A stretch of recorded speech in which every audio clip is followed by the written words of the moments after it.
Mes chers amis, en ce temps particulier du coronavirus, voici la première homélie en ligne de toute l'histoire de la paroisse et de toute mon histoire de prêtre. Donc voilà, je voudrais revenir avec vous sur ces évangiles de ce dimanche que nous ne pouvons pas célébrer ensemble. Et je voudrais en fait insister sur le fait que ce texte de la Samaritaine est un petit peu comme un moment où Jésus est une sorte de modèle d'évangélisateur, de modèle d'évangélisation. Et du coup, pour nous, ça individualise 3 points pour savoir comment faire pour évangéliser comme Jésus en suivant ce texte de la Samaritaine. La première chose, c'est faites-le dans l'intérêt de l'autre. Faites-le dans l'intérêt de l'autre. On voit qu'en fait, Jésus, sa rencontre avec la Samaritaine, elle lui apporte bien sûr une richesse, mais que ça bouleverse pas sa vie concrète. Jésus reste le même avant et après cette rencontre. Par contre, vous avez vu que pour la Samaritaine, ça change du tout au tout. Vous avez au début du texte vraiment une Samaritaine version 1, et puis à la fin, une Samaritaine version 2. Et vous voyez que la version 1 est complètement différente de la version 2. Au début, elle va au puits à midi. Midi, c'est vraiment l'heure où il fait chaud, où normalement on ne va pas au puits. Et donc, si elle y va à midi, c'est probablement qu'elle n'a pas envie de rencontrer les autres femmes de son village. Donc, quelque part, elle veut voir personne, elle est isolée, cette femme. Et puis, on voit au début du texte aussi son attitude fermée vis-à-vis des Juifs. Vous, les Juifs, vous demandez à boire à nous, les Samaritains. Elle est un petit peu coincée par cette relation entre Juifs et Samaritains. Et puis aussi, elle est un peu culpabilisée et pétrifiée par une grande blessure qu'elle a dans sa vie, qui est sa situation matrimoniale compliquée avec un certain nombre de maris, et puis l'homme actuellement qui n'est pas son mari. Et c'est probablement cette situation matrimoniale compliquée, cette blessure qu'elle porte dans son histoire, qui fait qu'elle va au puits à midi, qu'elle ne veut pas rencontrer les autres. Peut-être que dans son village, elle est considérée comme une fille facile, ou je ne sais pas trop quoi, qui font qu'elle a une mauvaise réputation, et qu'elle est un peu séparée, en fait, isolée, et elle-même culpabilisée par son passé et par son histoire de vie.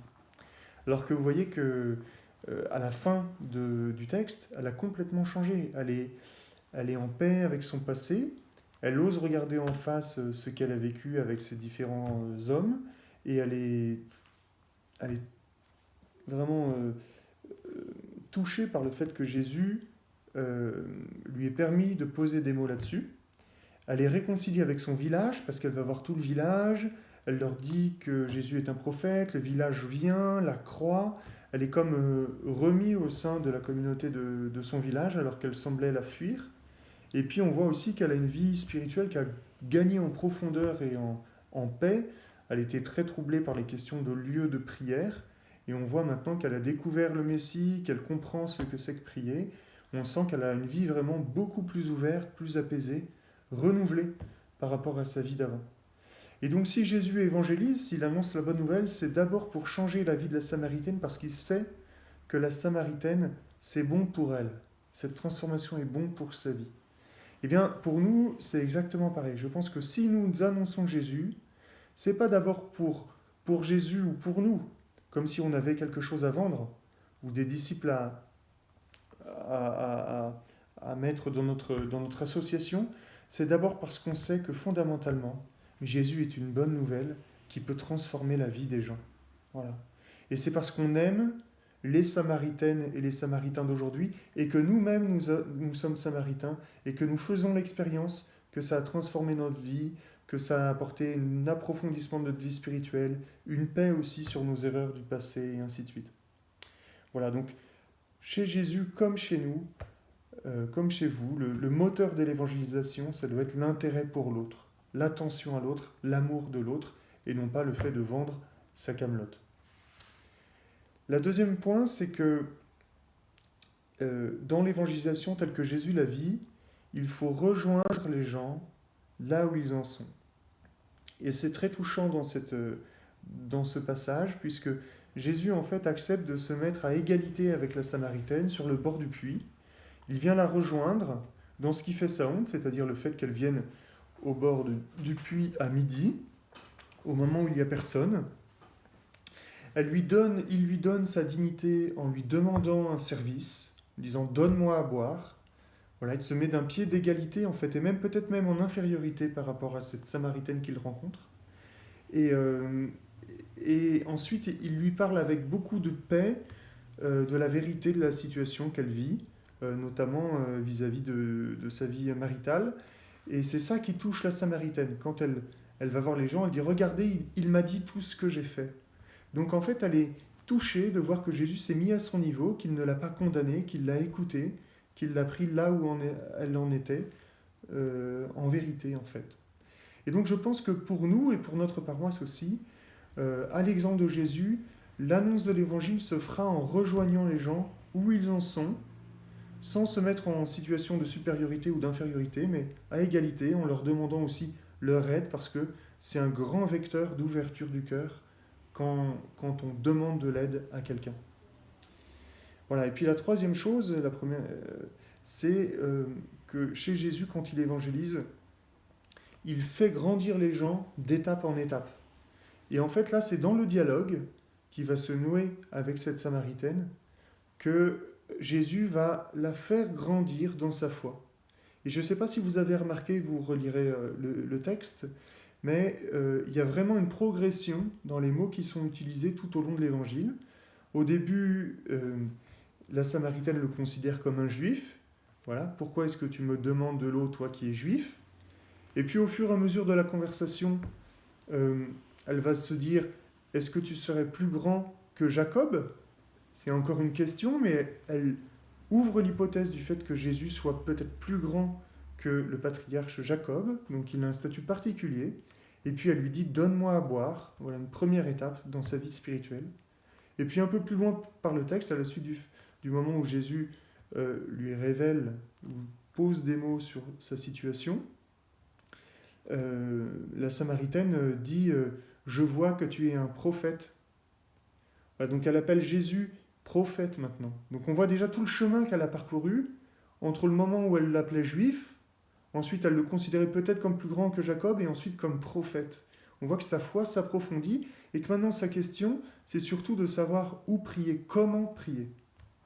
Et puis plus tard dans le texte encore, elle va découvrir que c'est le Messie. Jésus lui dit je suis le Messie. Et elle dit je sais que le Messie doit venir. On voit sa foi s'approfondit. Et à la fin, elle devient elle-même disciple missionnaire et elle est capable de dire qu'il est le sauveur du monde quand elle annonce aux autres que Jésus est le sauveur du monde. Ne serait-il pas le Christ, celui qui doit nous sauver? Et donc vous voyez que dans l'itinéraire que Jésus, dans le dialogue qui se noue entre Jésus et la Samaritaine passe d'étape spirituelle en étape spirituelle pour à la fin découvrir que Jésus est vraiment son sauveur et être capable d'être un disciple missionnaire, c'est-à-dire de l'annoncer à tout le monde. Et vous voyez que nous aussi, dans notre façon d'évangéliser, on doit respecter ce chemin de croissance spirituelle et permettre aux gens de grandir petit à petit, tous ensemble, pour découvrir petit à petit qui est Jésus et à la fin arriver à être nous-mêmes disciples missionnaires. Donc je ne sais pas si vous avez remarqué, mais les 3 points qu'on vient d'aborder sont exactement ceux qui sont contenus dans la vision missionnaire de la paroisse, duquel on parle depuis le mois de janvier. Puisque vous avez remarqué que la première chose, c'est de le faire par l'intérêt des gens, pour l'intérêt de la Samaritaine, après avoir soi-même fait l'expérience d'une vie transformée. Eh bien, c'est ce qu'on dit dans la vision en disant animé par l'amour de Dieu, on a envie de se mettre au service des autres, animé par cet amour. Le deuxième point, c'est de rejoindre chacun, comme Jésus rejoint la Samaritaine, se mettre à son niveau. Et le troisième point, de grandir ensemble, c'est-à-dire de respecter cette croissance spirituelle par étapes. Donc nous avons en fait dans ce texte de la Samaritaine une sorte de modèle de ce qui ensuite est repris dans notre vision et de ce qu'on voudrait mettre en place dans la paroisse en termes d'annonce de l'Évangile. Eh bien moi je vous conseille concrètement, pendant cette semaine particulière, marquée par le coronavirus, de prier pour la transformation pastorale et de notre paroisse, et puis aussi peut-être pour que le Christ lève en nous les freins à l'annonce de l'Évangile, qu'elle lève en nous les barrières que nous mettons à l'annonce de l'Évangile. Voilà, je prie comme prêtre, voilà, avec le Père Jean-Eudes et puis avec tout le monde, pour chacun de vous, en particulier ceux qui sont isolés pour ces raisons sanitaires. Et j'espère que ce temps de retraite qui nous est proposé sera l'occasion d'avoir encore plus le feu quand nous aurons à nouveau l'occasion de nous réunir pour célébrer la résurrection. Amen.